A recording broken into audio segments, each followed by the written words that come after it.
Okay, rainy day here in Missouri. We have a half-wit. He is loaded on the trailer.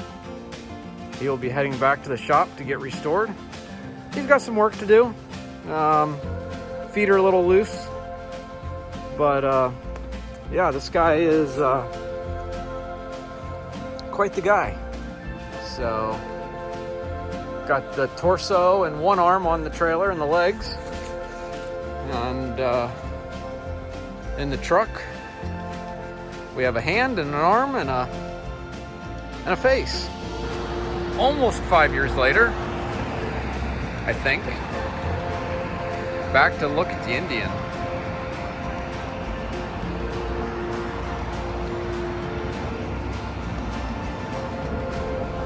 Man, he still looks good.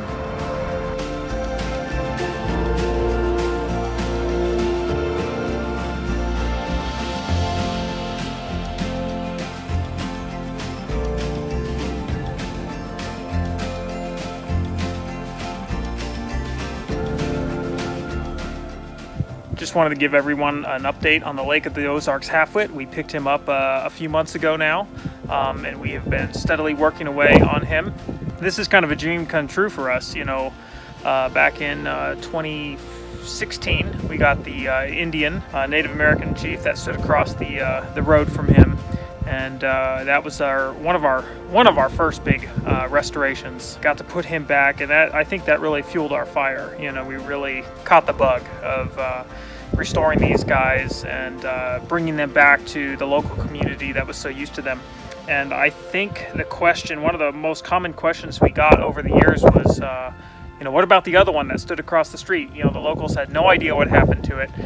They wanted to see it back. What they didn't know is that we had touched base with the owner, and we had actually seen the Lake of the Ozarks half-wit a number of times, including when we put the chief back. We walked over there and took a look at him again. So we kind of stayed in loose contact all these years with the owner, and finally he was able to start the process with us. And so very early this year we went and got him and hauled him to our shop, and now we're basically going through the whole process again with him. And we're really excited about that. The restoration is going well. Michael's been taking full charge of that. I haven't been back to Illinois since they started this, so I haven't seen him yet, but Michael's been busy. He can update you on all the latest. So, interesting fact, you can see where it's not even. This was not very common for muffler man that we've seen coming from International Fiberglass. So I don't know if that was just the way this guy was, or if this is just a really old version. So, interesting finds.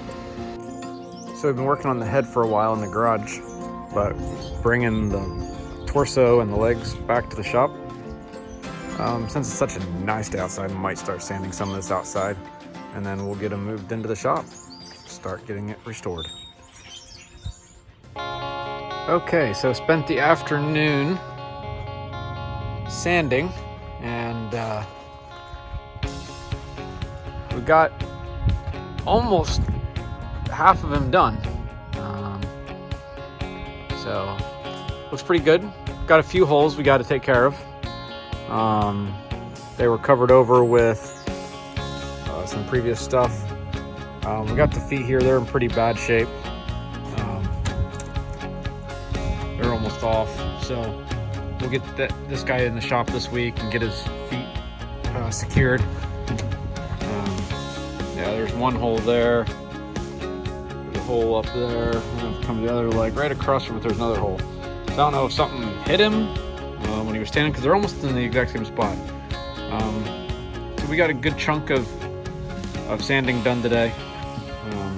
Probably would have got more done, but it's starting to get dark and starting to cool down, so we'll get him unloaded here and into the shop. But before we do that, he was at one time hooked up for power, so we're going to get that power disconnected.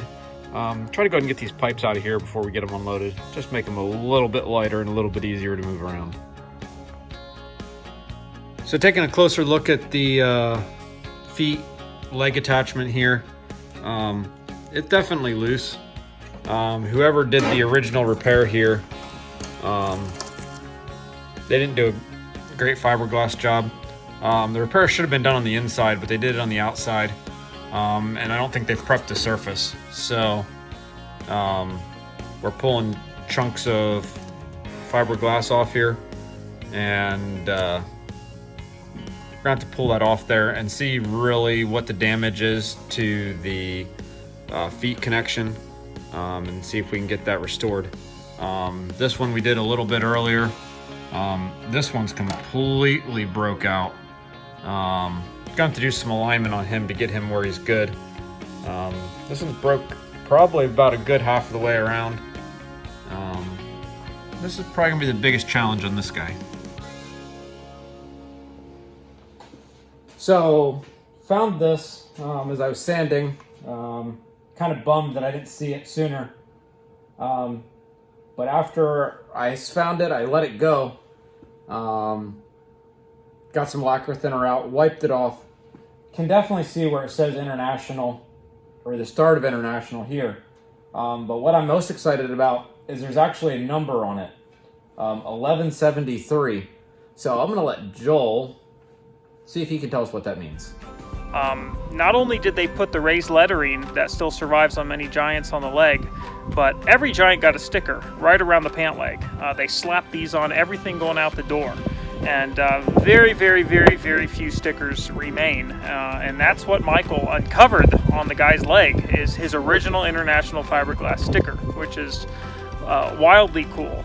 So we're going to talk to the owner and see if he wants us to reproduce that. We can, even though the original's kind of destroyed there, Michael didn't realize what he was sanding into until it was a little too late. But we can recreate that and put it back. And it also had a serial number. This is the second Giant that I've discovered during our restorations that has a serial number buried under the paint. So this is a really cool find for us. Again, proving this is, of course, International fiberglass original. So we'll keep you guys updated as we go along on the restoration process.